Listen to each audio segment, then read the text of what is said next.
In today's modern world, humanity continues to face one of its most immortal issues, one that has refused to be resolved since the birth of mankind: health and disease. Where sickness continues to plague humanity, healthcare workers are at the front lines of this adversary. They are the heroes we've known, from doctors and nurses to unsung sanitation workers and janitors. But behind their glowing duties, what challenges do our daily heroes face? My name is Jaden, and today we are here with a very special guest to give us an insight on the hidden world of trauma surgery. Let us all give a round of applause and welcome to Dr. Allesia. Dr. Allesia, thank you for being here. It is my honor. Please do briefly introduce yourself. My name is Allesia, and currently I am working as a trauma specialist at Medistra Hospital's Trauma Center, Jakarta. I earned my degree at Universitas Indonesia back in 2017. I see. So, as a trauma specialist, could you describe what your typical day looks like? Well, as a trauma specialist, we can't really perfectly describe our day, as after all, our job demands a lot of surprises and unpredictability, being on standby for sometimes even 24 hours. So let's say that our most typical schedule would be clocking in at 6 a.m. if we are not called earlier for any major surgeries or accidents, and sometimes we would leave at 10 or 11 p.m.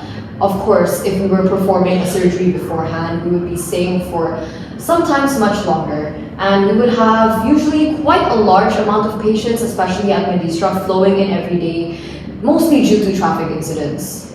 And that is basically the typical day of a trauma specialist if there were less surprises. Well, it is no secret that the medical field is demanding. What are some biggest challenges that you as a trauma specialist face?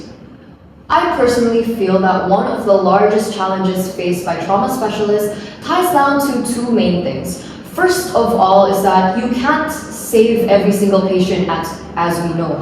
You are given great skills, great ability, great education, but all of that simply can't save 100% every life that is put into your hands. So I feel that for almost every healthcare worker out there, that is a reality that we face on the daily. It is something we must accept. The constant loss of lives at our hands, and sometimes even the guilt of us not being able to save them, fueled more by the fact that many healthcare workers are even berated by the relatives of patients that we lost. And secondly is that for a lot of trauma centers, fortunately not at Medistra specifically, they are usually understaffed and under-equipped, such as some university hospitals in Yogyakarta, for example.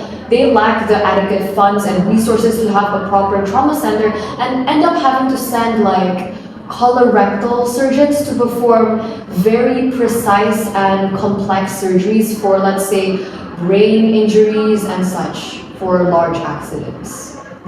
Many people see healthcare as just a job, but it's much more than that. From a trauma specialist perspective, what is the greatest impact healthcare professionals make on society?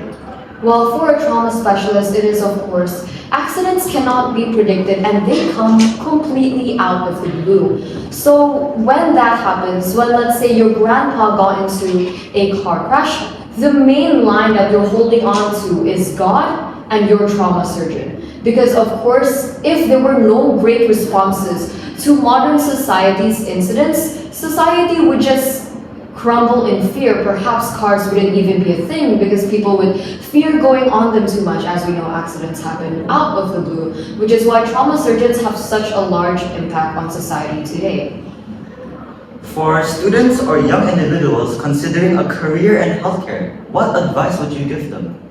Personally, I would suggest that I've had many young trauma specialists join my trauma center at Medistra Hospital, but they often quit or even move departments at Medistra Hospital because the weight and the burden of losing so many patients in a single day and still having to pick that up and carry on and save even more patients, perhaps lose even more, is just so heavy that they move on to different departments or quit altogether because the guilt is just too strong. So for any aspiring trauma specialists or healthcare workers all in all, what I would suggest is that although you may feel a calling towards saving lives, You must always be prepared to lose them in the same way.